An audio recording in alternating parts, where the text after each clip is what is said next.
माननीय सदस्यगण, सरकार का ये निरंतर प्रयास है कि देश के युवाओं को अपनी प्रतिभा दिखाने का उचित अवसर मिले।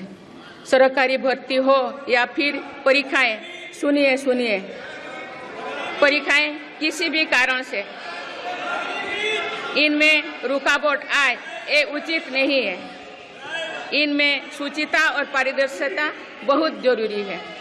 हाल ही में कुछ परीक्षाओं में हुई पेपर लीक की घटनाओं की निष्पक्ष जांच और दोषियों को कड़ी से कड़ी सजा दिलवाने के लिए मेरी सरकार प्रतिबद्ध है।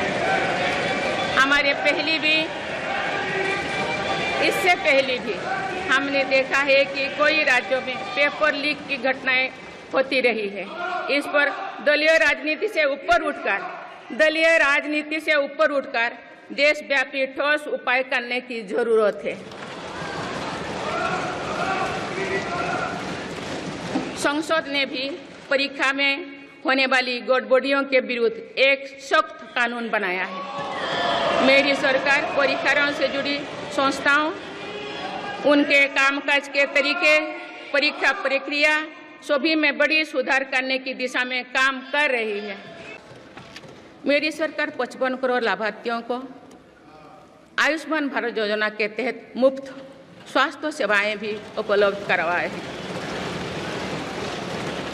देश में 25,000 जन औषधि केंद्रों को खोलने का काम भी तेजी से चल रहा है।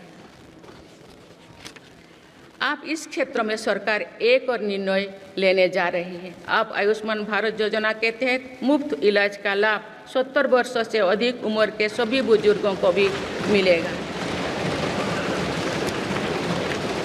माननीय सदस्यगण, अक्सर विरोधपूर्वक मानसिकता और संकीर्ण स्वार्थ के कारण लोकतंत्र की मूल भावना का बहुत अहित हुआ है।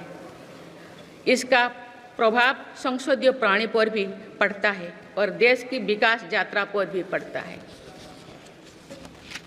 देश में कई दशकों तक अस्थिर सरकार के दौर में कई सरकारें चाहते हुए भी ना रिफॉर्म कर पाए और ना ही आवश्यक निर्णय ले पाए। भारत की जनता ने निर्णायक बनकर इस स्थिति को बदला है।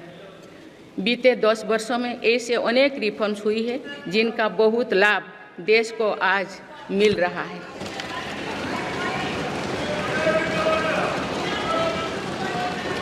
जब ये रिफॉर्म्स किए जा रहे थे तो भी इनका विरोध किया गया था।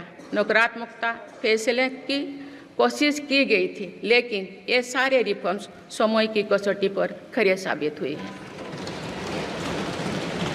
2 साल पहले भारत के बैंकिंग सेक्टर को डूबने से बचाने के लिए सरकार ने बैंकिंग रिफॉर्म्स किए, IBC जैसी कानून बनाए। आज इन्हीं रिफॉर्म्स ने भारत के बैंकिंग सेक्टर को दुनिया के सबसे मजबूत बैंकिंग सेक्टर में से एक बना लिया है। हमारे सार्वजनिक क्षेत्रों के बैंक आज मजबूत और लाभदायक है। सार्वजनिक क्षेत्रों के बैंकों के लाभ 2023-24 में 1.4 लाख करोड़ रुपये को पार कर गया, जो पिछले वर्षों की तुलना में 35% अधिक है। हमारे बैंकों की मजबूती उन्हें ऋण आधार का विस्तार करने और राष्ट्र के आर्थिक विकास में योगदान करने के लिए सक्षम बनाती है। सरकारी बैंकों का NPA भी लगातार कम हो रही है। आज SBI रिकॉर्ड मुनाफे पर है। आज LIC पहले से कहीं अधिक मजबूत है। आज HAL भी देश की डिफेंस इंडस्ट्री को ताकत दे रही है। आज GST भारत की इकोनॉमी को फॉर्मलाइज करने का, व्यापार कारोबार को आसान बनाने का माध्यम बना रहे हैं। अप्रैल महीने में पहली बार GST कलेक्शन ने 2 लाख करोड़ रुपये का स्तर पार कर गया है। इससे राज्यों की आर्थिक ताकत भी बढ़ी है। डिजिटल इंडिया और डिजिटल पेमेंट्स के प्रति भी आज पूरा विश्व आकर्षित हो रही है।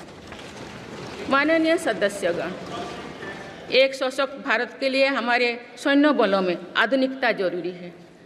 युद्ध की स्थिति में हम सर्वश्रेष्ठ रहें, इसके लिए सेनाओं में रिफॉर्म्स की प्रक्रिया निरंतर जारी रहनी चाहिए। हमसे जुड़े रहने के लिए हमारे YouTube चैनल को सब्सक्राइब करें और नई वीडियो की नोटिफिकेशन के लिए बेल आइकॉन को दबाएं।